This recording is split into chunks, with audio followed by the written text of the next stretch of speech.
We're having a problem. At the moment, 69% of children in Denmark are suffering from digital abuse. Oh, it seems like you didn't know. And that's what we've been working on today. Sarin, Lennard, Tabea, myself, and the guiding ARTEMIS company, we have been trying to solve this problem. But starting off, what is actually the problem? So, many children in Denmark at young ages are starting to use digital devices more and more. Parents are unaware of teaching their behaviors, are quite idealist, and schools, they don't have the resources and the time. What are the consequences for children?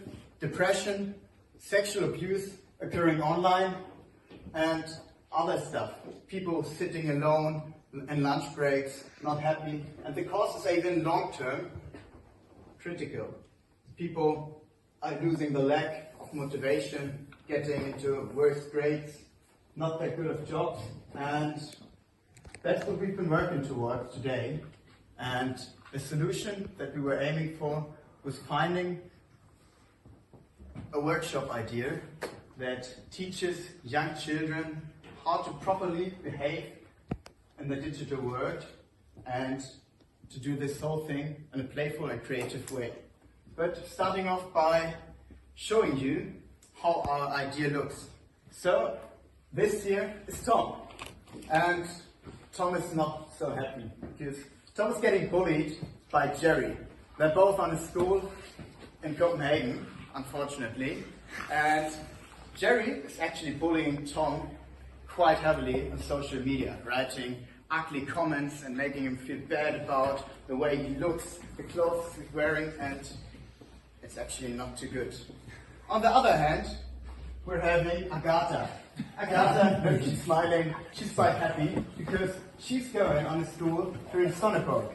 And in Sonneborg, we're luckily working with the Guiding ARTEMIS project. Look at Agatha. What does she do? After a school, she's going into after school, like many of her co-students are doing. And then after school, she's doing workshops. In today's workshop, they're actually building a digital superhero. But what does a digital superhero do?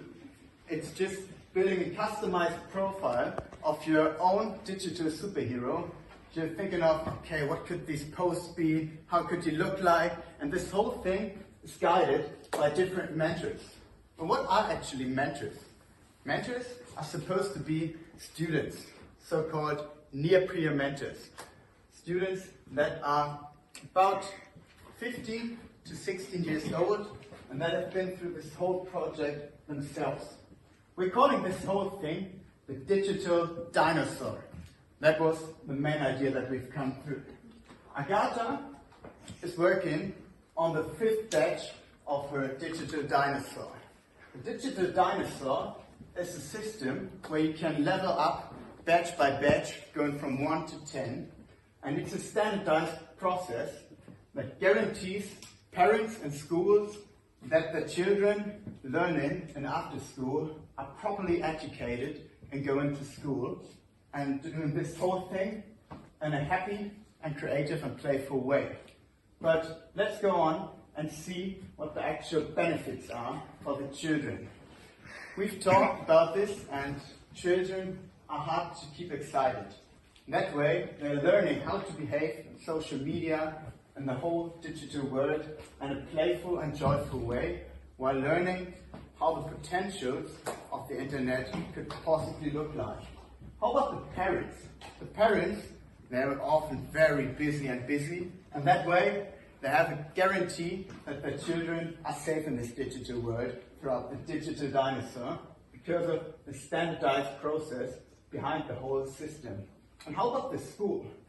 The school doesn't have to worry that much about it throughout the self-carrying ecosystem that we're planning on creating with the digital dinosaur. Why is it self-carrying? On the first hand, we have the younger students, aged until 10, and the older students becoming the mentors.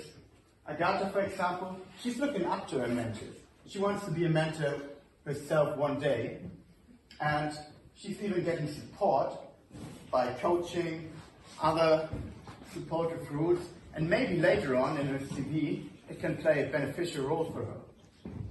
Easy going, right? We're not done yet. So, how are we starting with this whole thing? Of course, we've had a big plan in mind, going round by round, throughout brainstorming, interviewing, finding out the current states, and we're starting with a pilot project here in Sonneborg.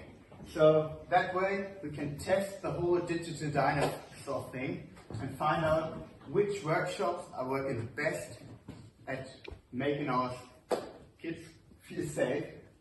Phase number 2 is the build and expanding phase. That's where we just try to implement this whole workshop, the digital badges, into the current order system here in Denmark.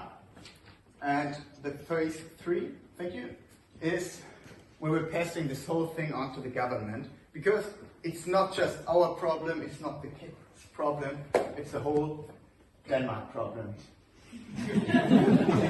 Thank you very much.